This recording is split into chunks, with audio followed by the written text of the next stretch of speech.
Attention, le contenu de cette vidéo peut heurter la sensibilité des plus jeunes, vous êtes prévenus. N'ayez pas peur de laisser un pouce bleu, d'activer les notifications et de vous abonner si ce n'est pas déjà fait. Ce village isolé du nord de l'Angleterre a remplacé le charbon par quelque chose de pire. Me voilà donc là, allongé sur le ventre, impuissant, l'obscurité étouffant tant mes pensées que mes appels à l'aide. J'étais désormais trop profondément sous terre, tous les sons étouffés par la terre.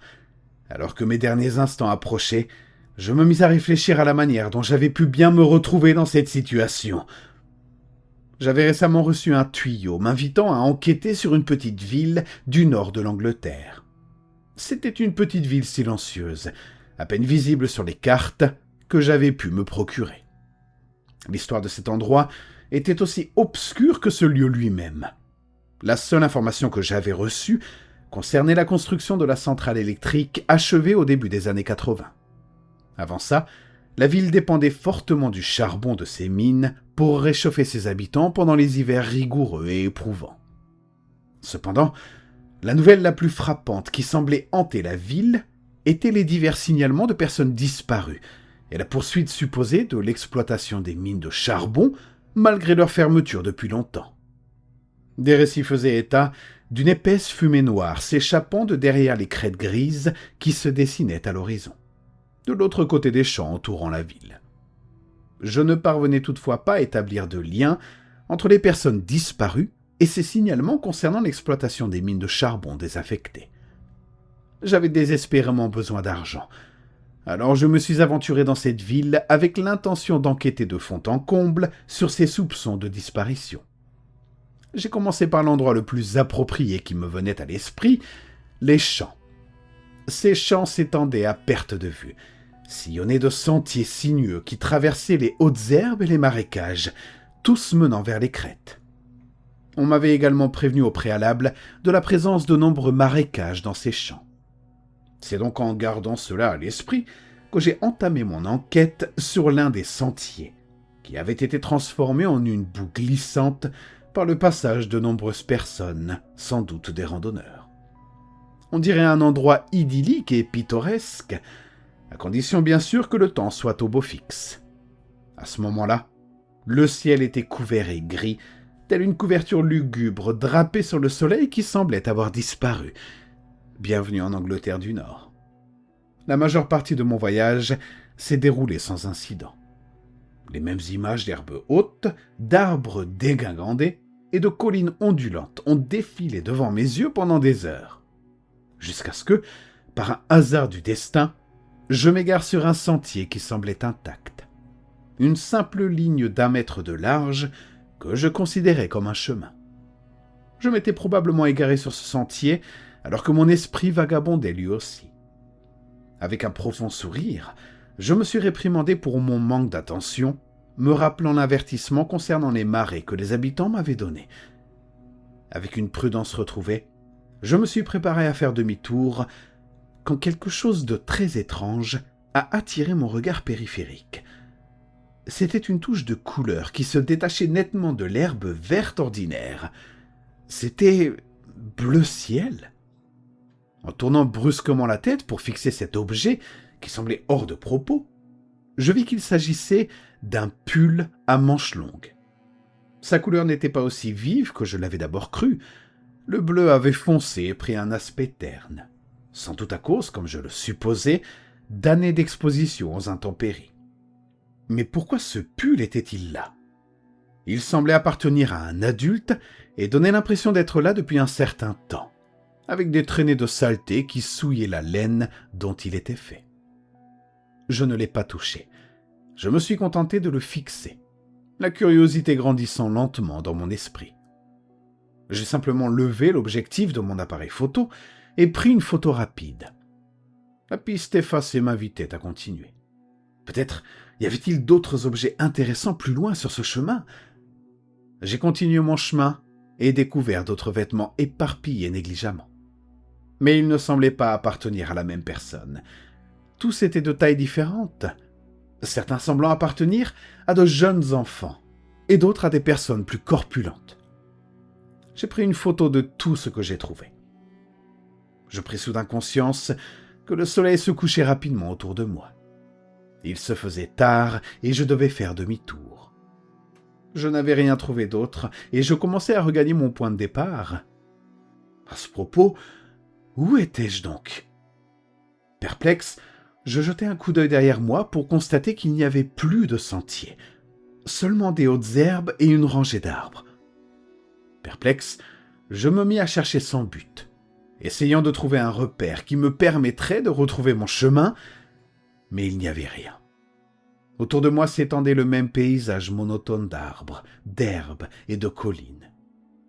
La panique commença à monter, alors que l'obscurité envahissante s'installait. Le soleil plongeant sous les nuages du soir, je décidai de grimper pour essayer de me faire une idée de l'endroit où je me trouvais. J'atteignis le sommet d'une butte herbeuse et scrutai les environs, à la recherche d'un chemin pour sortir de ces foutus champs. J'ai trouvé quelque chose, mais ce n'était pas un chemin. Mon regard se posa sur des colonnes de fumée sombre s'élevant vers le ciel trouble. L'incrédulité envahissant mon esprit, je me mis à réfléchir. Était-ce réel ? Cela ne pouvait pas l'être. Mais j'ai vite chassé cette pensée de mon esprit et je devais me concentrer sur mon retour. Mais ces colonnes semblaient m'intriguer. Et comme je l'ai dit, j'avais vraiment besoin d'argent venant d'un scoop. Mes pieds ont commencé à tituber vers les colonnes, alourdis par la fatigue. Je n'étais pas plus qu'un poisson pris à l'hameçon. J'avais complètement mordu à l'appât. Je me suis rapproché de la fumée qui se dressait de plus en plus haut dans le ciel à mesure que j'avançais vers elle. « Encore un petit peu plus loin, ça ne va pas tarder », me disais-je. C'est alors que j'ai remarqué ce bruit qui s'était mêlé au chœur de fond des gazouillis d'oiseaux et du bruissement des feuilles d'automne. Il était à peine perceptible, mais il devenait de plus en plus fort à mesure que mes pas fatigués se rapprochaient de la fumée. C'était un grondement sourd, et j'ai tout de suite pensé que c'étaient les mines en activité. Mais je savais que c'était impossible, car elles étaient fermées depuis longtemps.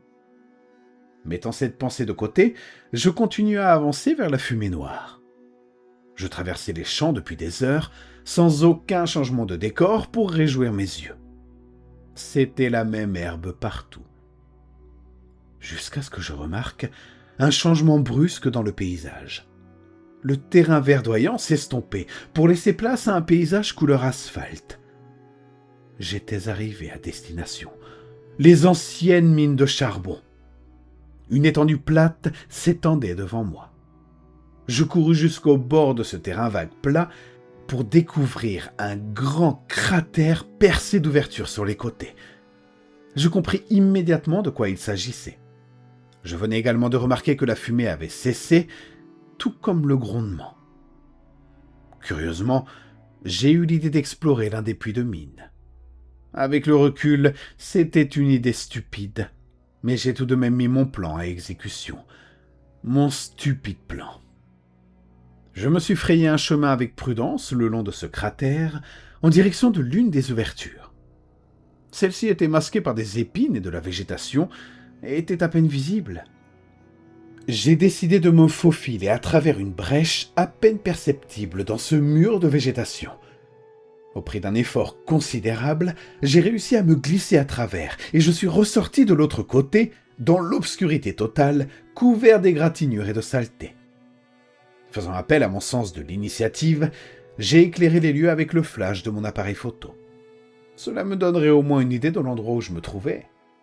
J'ai levé mon appareil photo, j'y appuyé sur le bouton, et le flash aveuglant a éclairé chaque centimètre carré du puits dans lequel je me trouvais.